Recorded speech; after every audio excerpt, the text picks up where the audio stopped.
मुंबईमध्ये टेस्लाची wild card entry 15 जुलैपासून BKC मध्ये उघडणार पहिलं शोरूम।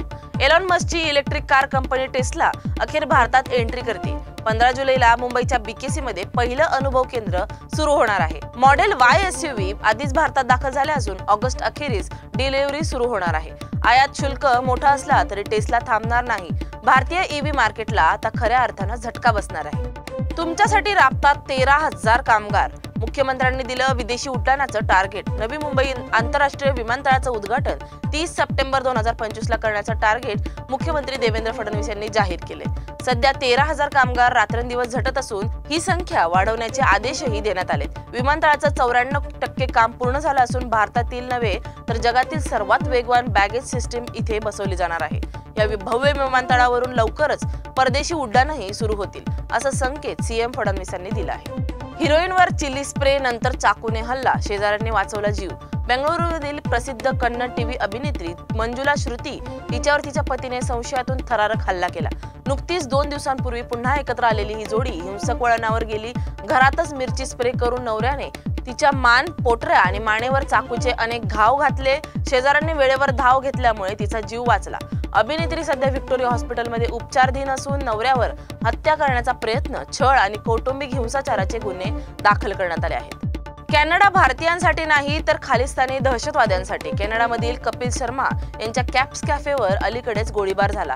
आता एसएफजे या खालिस्तानी संघटनेचे प्रमुख गुरपतवंत सिंग पन्नून यांनी कपिलला थेट धमकी दिली। कॅनडा हे तुमचं खेळणं नाही, हिंदुत्व पसरवणं थांबा। या घटनेमुळे कॅनडातील भारतीयांच्या सुरक्षेवर पुन्हा प्रश्नचिन्ह उभं राहिलं आहे। कपिलने अद्याप कोणतीही प्रतिक्रिया दिलेली नाही। कॉमेडीचा कॅफे आता खालिस्तानी धमक्यांचं केंद्र बनतोय। कॅनडा खरंच भारतीयांसाठी आहे का?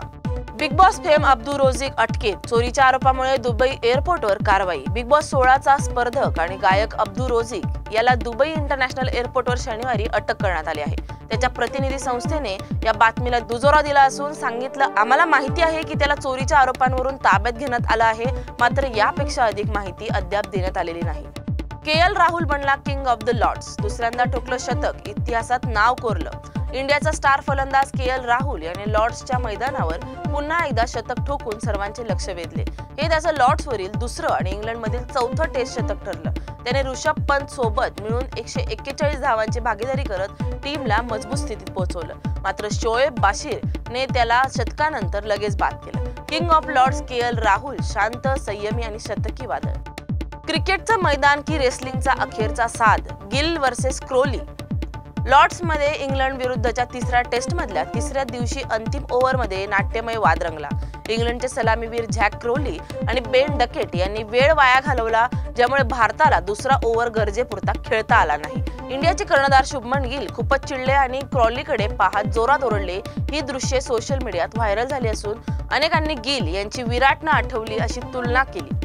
साऊथचा शेर कायमचा गेला, कोटा श्रीनिवास राव यांचं निधन। एक युग संपलं। तेलुगू सिनेमेचे ज्येष्ठ अभिनेते आणि माजी आमदार कोटा श्रीनिवास राव वय वर्ष 83 यांचं हैदराबादमध्ये निधन झालं। 750हून अधिक चित्रपटात अभिनय करणाऱ्या या बहुआयामी कलाकारानं अभिनय, विनोद आणि विलनगिरीची वेगळी परिभाषा दिली होती। राजकारणातही त्यांनी भाजप आमदार म्हणून योगदान दिलं। नुकताच त्यांचा 83वा वाढदिवस साजरा झाला होता आणि 3 दिवसात अखेरचा निरोप दिला। हे आर्टिफिशियल झाड रोज 36 गाड्यांइतकं CO2 शोषतं। कोलंबिया विद्यापीठातील वैज्ञानिकांनी एक अनोखं कृत्रिम झाड तयार केलं आहे, जे खऱ्या झाडांपेक्षा अनेक पटीने जास्त कार्यक्षम आहे। बिजली न वापरता हे झाड खास प्लास्टिकच्या पानांद्वारे हवेतील कार्बन डायऑक्साईड शोषतं। पाणी टाकताच ते साठवलेलं CO2 सोडतं, जे नंतर साठवून ठेवता येतं। एकाच यंत्रातून रोज 1 टन CO2 शोषलं जातं, म्हणजे 36 गाड्यांमधून होणाऱ्या उत्सर्जना इतकं। हे झाड ऑक्सिजन देत नाही, पण हवामान बदलाच्या लढ्यात मोठी भूमिका बजावू शकतं। राज्यसभा की कोर्ट, उज्ज्वल निकम यांचं नवं समीकरण। विशेष सरकारी वकील उज्ज्वल निकम यांची राष्ट्रपतींनी राज्यसभेवर नामनिर्देशित खासदार म्हणून नियुक्ती केली आहे। पण आता प्रश्न निर्माण झाला आहे, ते संतोष देशमुख हत्या प्रकरणात विशेष वकील म्हणून काम करू शकणार का? कायद्यानुसार राज्यसभा सदस्य एखाद्या खटल्यात विशेष सरकारी वकील म्हणून काम करू शकत नाही, कारण संसद सदस्य आणि सरकारी वकील या भूमिका एकत्र निभावणं हितसंबंधांच्या संघर्षात येतं। यामुळे निकम यांना आता काय निवडायचं याकडे सगळ्यांचं लक्ष लागले।